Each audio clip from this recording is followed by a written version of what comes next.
जब आजादी के 75 वर्ष के बाद अमृतकाल के युग में प्रधानमंत्री श्री नरेंद्र मोदी जी ने नए संसद भवन में पहले बिल के रूप में 18 से 21 सितंबर 2023 को विशेष सत्र के माध्यम से नारी शक्ति वंदन अधिनियम पारित करवाकर लोकसभा व विधानसभा में महिलाओं के 33% प्रतिनिधित्व को सुनिश्चित करके लोकतंत्र को पुष्पित व पल्लवित करने का अभिनव कार्य किया है। आज उसी श्रृंखला में हम ये अमेंडमेंट बिल लेकर के आए हैं। इसी संसद में 17वीं लोकसभा के दौरान 18 से 21 सितंबर 2023 को आयोजित विशेष सत्र में पारित की गई द कॉन्स्टिट्यूशन 106 अमेंडमेंट एक्ट, जिसको हम नारी शक्ति वंदन कहते हैं, और जिसको 28 सितंबर को राष्ट्रपति जी ने अनुमोदित किया। इसके माध्यम से संविधान के आर्टिकल 330 ए, 332 ए, 334 ए को इंसर्ट किया गया था तथा आर्टिकल 239 AA में अमेंडमेंट किया गया था, ताकि लोकसभा व राज्य विधानसभाओं तथा एनसीटी दिल्ली की असेंबली में भी लगभग 1/3 सीटें नारी शक्ति के लिए आरक्षित की जा सके। इस संबंध में सदन में चर्चा के दौरान विपक्ष में अन्य दलों के नेताओं ने अनुरोध किया था कि इस वुमेन रिजर्वेशन बिल का क्रियान्वयन जल्दी से जल्दी किया जाए। हालांकि जो प्रोविजन 2023 के संविधान संशोधन में किए गए थे, उसके अनुसार ये महिला आरक्षण तभी ऑपरेटिव होना प्रस्तावित था जब इस एक्ट के लागू होने के बाद पहली रिलेवेंट सेंसस 2026 की जनगणना के आधार पर डिलिमिटेशन एक्सरसाइज को पूरा किया जाए।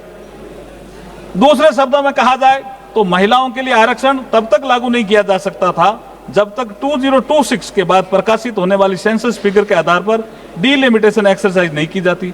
अगली सेंसस और उसके बाद की डिलिमिटेशन प्रक्रिया में अभी पर्याप्त समय लगेगा, जिससे वुमन की इफेक्टिव पार्टिसिपेशन में डिले होगा। इसलिए अध्यक्ष जी, आज जो हम ये अमेंडमेंट लेकर के आ रहे हैं, उनका मूल उद्देश्य लोकसभा राज्य विधानसभाओं में महिलाओं के लिए 33% सीटें जो आरक्षित करने संबंधी प्रावधानों को लागू करने के उद्देश्य से हैं। इसके लिए संविधान के आर्टिकल 55, आर्टिकल 81, 82, 172, 330, 332 और 33A में संशोधन का प्रस्ताव है, जो बिल में साफ साफ उल्लेखित है। The constitution 106 amendment act 2023 Lok Sabha तथा विधानसभा महिलाओं के लिए लगभग 1/3 सीटों का रिजर्वेशन, जिसमें SC/ST भी शामिल हैं, प्रदान किया गया है। ये उल्लेखनीय है कि सरकार का उद्देश्य महिलाओं के लिए आरक्षित सीटों का वर्तमान में उपलब्ध सीटों के अतिरिक्त इन एडिशन टू और ओवर एंड अबव रखना है, न कि वर्तमान अलोकेशन ऑफ सीट को प्रभावित करना। यहाँ यह भी उल्लेखनीय है कि महिला सीटों हेतु किया जा रहा आरक्षण हॉरिजेंटल यानी कुल सीटों में से 33% होने के साथ साथ वर्टिकल भी है, अर्थात SC और ST के लिए रिजर्व सीटों में भी 33% सीटें महिलाओं की भागीदारी सुनिश्चित करेगा।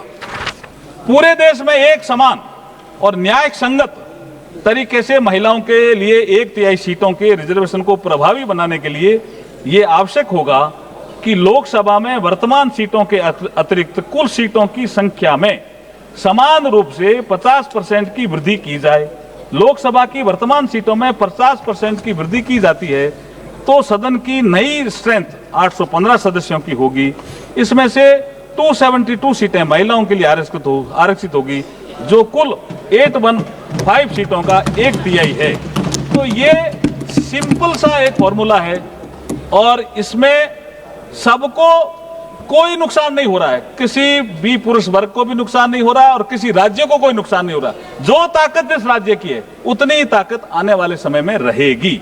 वर्ष 2011 की सेंसस के जनसंख्या के आंकड़ों के संबंध में यही उपलब्ध नवीनतम सेंसस फिगर है और वर्ष 25 में अधिसूचित वर्तमान जनगणना प्रक्रिया के परिणाम किसी भी स्थिति में 2027 के उत्तरार्ध या 28 के प्रारंभ से पहले उपलब्ध नहीं होंगे। 2011 की जनगणना का उपयोग रीएडजस्टमेंट या डिवीजन ऑफ टेरिटोरियल कॉन्स्टिट्यूएंसी तथा SC/ST के लिए सीटों के अलोकेशन के लिए किया जाएगा। ये हमने हमारा जो उद्देश्य है बिल का उसमें भी लिखा है।